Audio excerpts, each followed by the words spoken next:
अस्सलाम वालेकुम रहमतुल्लाह। सबसे पहले तो आप ये ड्राइंग देख लें, एक भाई ने भेजी है, उसके हिसाब से बाथरूम की सेटिंग के बारे में पूछा है। तो मैंने कहा चलो थोड़ी-सी शॉर्ट वीडियो बना के आपको इसकी जो थोड़ी-सी डिटेल है उसके बारे में समझा दूँ। तो 2 बाथरूम है, पीछे आपको नज़र आ रहा है, ये 2 बाथरूम है। 2 बाथरूम में से एक की सेटिंग मैंने करनी है। बाथरूम की जो लंबाई है वो 6 फीट है और चौड़ाई जो है ना वो 5 फीट है। और इसी साइड पे जिस तरह लंबाई है उसी साइड पे किबला भी है। अब इसमें क्या होता है, 2 डब्ल्यूसी लगानी है, इंडियन टॉयलेट और इंग्लिश डब्ल्यूसी। अब दोनों किबला सिमत ना इसको मुँह कर सकते हैं, ना ही पीठ कर सकते हैं। पीठ का तो ख़ैर कभी मतलब गुंजाइश निकलती है लेकिन मुनासिब नहीं है। उसी हिसाब से मैंने सेटिंग की है कि उस तरफ किबले की तरफ ना मुँह हो और ना पीठ हो।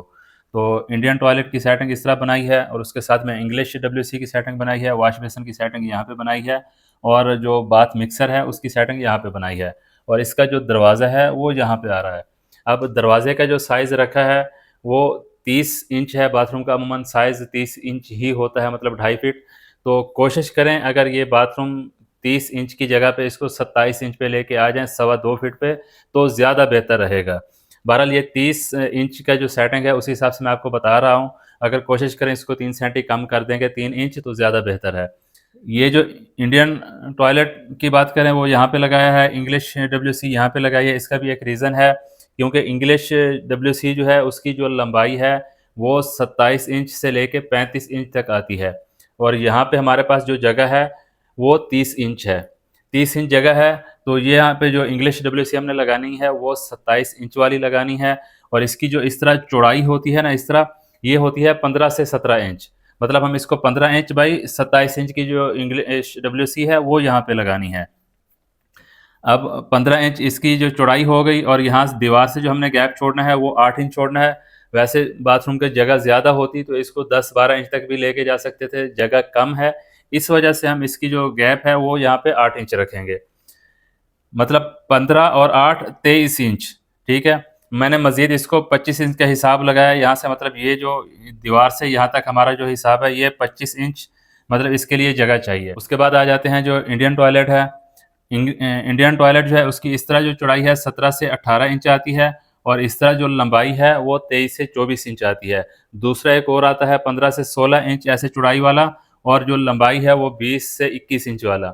कोशिश करें अगर छोटा ना भी लगाएं तो ये साइज़ इसमें गुजारा हो सकता है बड़े साइज़ में, मतलब 17 इंच ऐसे चौड़ाई वाला ले लें और 23 इंच जो लंबाई वाला है वो ले लें।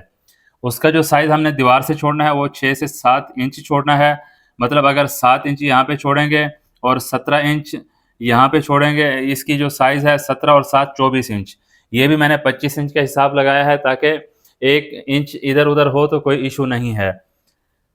ये इसका साइज़ आपको मालूम हो गया, इसका साइज़ मालूम हो गया। अब यहाँ पे ये जो साइज़ बचेगा, अब इसका जो पीछे जो जगह हमने छोड़नी है वो छोड़नी है तकरीबन 8 से 10 इंच।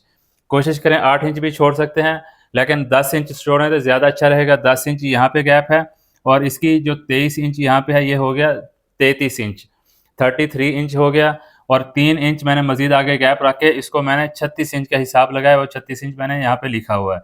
मतलब यहाँ से कॉर्नर से 36 इंच इसके लिए जगह छोड़नी है। उसके बाद हमारे पास जो आगे जो जगह बचती है वो बचती है 24 इंच। अब जो बाथरूम का जो वॉश बेसिन है, वॉश बेसिन का जो फुल साइज़ है वो 24 इंच आता है। 24 इंच इस हिसाब से लगाएँगे। 36 और 24 ये 60 इंच हमारा जो साइज़ है बाथरूम का 5 फीट वाला, 60 इंच वाला, ये पूरा हो जाएगा। मतलब 2 इंच का 2 फीट का जो वॉश बेसिन है वो यहाँ पे लग जाएगा। 23 से 24 इंच वाली डब्ल्यूसी यहाँ पे लग जाएगी। यहाँ से इसके लिए 36 इंच और आगे 2 फीट वॉश बेसिन के लिए ये 60 इंच पूरा हो गया। अब इसी तरह 25 इंच यहाँ से, 25 इंच यहाँ से, 50 इंच और बीच में ये जो गैप बचता है ये बचता है 22 इंच। 22 इंच गैप बचता है उसी के सामने, मतलब जैसे ही दरवाज़ा खुलेगा, अब ये जो गैप है 22 इंच वाला इसी के सामने, या यूँ समझ लो ये दरवाज़ा खुलेगा, 30 इंच का दरवाज़ा है तो 30 इंच जैसे ही खुलेगा दरवाजे का जो कोना ख़त्म होता है उसके आगे 3 से 4 इंच छोड़ के उसके आगे जो हमारा बाथ मिक्सर के पॉइंट है वो लगा दें।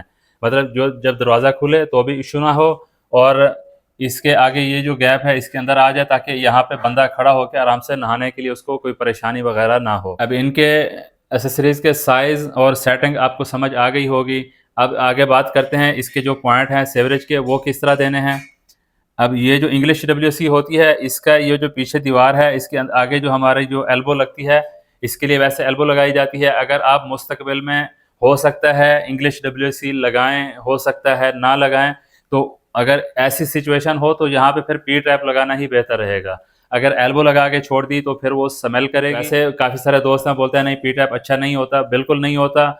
इंग्लिश WC के लिए एल्बो ही लगाई जाती है, लेकिन जब एहतियात के तौर पे आप पॉइंट रख रहे हैं, अगर पी टैप नहीं लगा होगा, एल्बो लगी होगी और आपने इंग्लिश WC नहीं लगानी है तो फिर वहाँ से स्मेल आती है। इस वजह से अगर इंग्लिश WC लगा दी तो अच्छी बात है, अगर नहीं लगानी एहतियातन के तौर पे आप पॉइंट रख रहे हैं तो फिर आपको पी टैप लगाना ज़्यादा बेहतर रहेगा। बाकी आपके जैसे आपको मुनासिब लगे वैसे आप कर लें। अब ये जो पॉइंट है, ये इस कॉर्नर से आपने इसका जो सेंटर है वो रखना है 12 इंच, 2-3 इंच ये कुर्सी पीछे आ जाती है तो आपका ये 9 से 10 इंच का गैप यहाँ पे बराबर हो जाएगा। मतलब इस कॉर्नर से आपने इसका जो पॉइंट है वो आपने 12 इंच रखना है। ये जो पी टैप है उसका सेंटर 12 इंच पे रखेंगे तो हमारा ये जो साइज़ है ये तकरीबन सही रहेगा। और इस तरह का जो साइज़ है ये आपने 7 इंच यहाँ पे है और 8 इंच यहाँ पे 15, मतलब इस दीवार से इसका जो साइज़ है 16 इंच और यहाँ से 12 इंच रखना है। इसी तरह ये जो साइज़ है यहाँ से आपने 7 से 8 इंच रखना है और इस दीवार से जो आपने रखना है वो भी इसी तरह 15 से 16 इंच पे रखना है। तो ये जो हमारा जो साइज़ है ये आपका जो पी टैप का जो सिस्टम है जो कुर्सी लगाने का वो आपके लिए बेहतरीन होगा। और ये जो वॉश बेसन है, वॉश बेसन के लिए जो ड्रेन वहाँ यहाँ पे भी रख सकते हैं, या उसके अलावा आपको जो जगह मुनासिब लगे जहाँ पे सीवरेज निकालनी हो, सीवरेज यहाँ से भी निकाल सकते हैं या आगे भी निकाल सकते हैं। अगली वीडियो में मैं कोशिश करूँगा इसकी जो बाकी जो सीवरेज है वो कैसे निकालनी है उसके बारे में भी इंशाल्लाह मैं कोशिश करूँगा कि वीडियो बना लूँ। अब बारी आती है जो PPRC फिटिंग है उसके जो पॉइंट है वो कहाँ पे रखने चाहिए। अब 15 इंच ये है, 8 इंच आप यहाँ पे रखा था, 23 इंच, और ये जो हमने इसके लिए जो पॉइंट रखना है वो रखना है यहाँ से तकरीबन 25 इंच के गैप पे, 25 या 26 इंच के गैप पे यहाँ पे एक पॉइंट रख देंगे जो इसकी जो टैंकी है इसको फिल करने के लिए। इसी तरह जो मुस्लिम शावर है वो यहाँ से हमने रखना है 28 इंच तक तकरीबन हमने यहाँ पे पॉइंट रख देना है। इसके ये 2 पॉइंट यहाँ पे आ जाएंगे और इसकी जो टैंकी है इसका पॉइंट हमने यहाँ पे रखना है, ये कॉर्नर से 4 से 6 इंच छोड़ के, और आगे वाला जो पॉइंट है वो हमने 34 से 36 इंच के गैप पे यहाँ पे रख देना है। और ये वॉश बेसन का जो पॉइंट है ये इसके सेंटर में रख देना है 4 से 6 इंच के गैप पे। गर्म और ठंडे का जो गैप का फासला है वो तकरीबन 4 से 6 इंच रखें, उसमें हाफ पेडिस्टल वगैरह आप लगा सकते हैं आसानी के साथ। बाकी ये जो पॉइंट हैं ये दोनों का फासला आपका 6 इंच होता है। आप कोशिश करें ये दोनों का सेंटर जो है ना आप पौने 6 इंच रखें, उसके ऊपर मिक्सर वगैरह लगाना अच्छा हो जाता है। और इसकी जो हाइट है ये 1 मीटर होती है। इसकी जो पॉइंटों की हाइट है वो आप 18 से 22 इंच तक रख सकते हैं। यहाँ से ये जो लोटा वगैरह भरने के लिए जो हमने टूटी लगानी है उसकी हाइट आपने 15 से 18 इंच रख दें तो ज़्यादा बेहतर है। वैसे भी ये जो फ़र्श है ये बाकी फ़र्श से 3 से 4 इंच उठा हुआ रखें तो ज़्यादा बेहतर होता है। और ये जो टैंकी फिल करने का पॉइंट है ये आप 3 फीट से 4 फीट तक रख सकते हैं। इसी तरह ये जो पॉइंट है टैंकी फिल करने का ये आप 15 से 18 इंच हाइट पे रखें, और ये जो पॉइंट है ये भी आप 18 से 22 इंच तक रख सकते हैं। और इसके लिए जो ठंडे की लाइन है वो आप 32 mm की रखें और जो गर्म की लाइन है वो 25 mm की, और जो ऊपर से मेन लाइन आ रही है कोशिश करें वो 40 की लेके आएँ, और इसके आके अंदर वो आप 32 में उसको रिड्यूसर लगा के 32 की कर दें। तो इस तरह आपका जो काम है बहुत ही ज़बरदस्त और अच्छे तरीके से हो जाएगा। उम्मीद है वीडियो अच्छी लगी होगी। वीडियो अच्छी लगी है तो वीडियो को लाइक कर दें, कुछ समझ ना आया तो कमेंट्स कर दें। वीडियो तक अपना ख्याल रखिए। अल्लाह हाफिज़।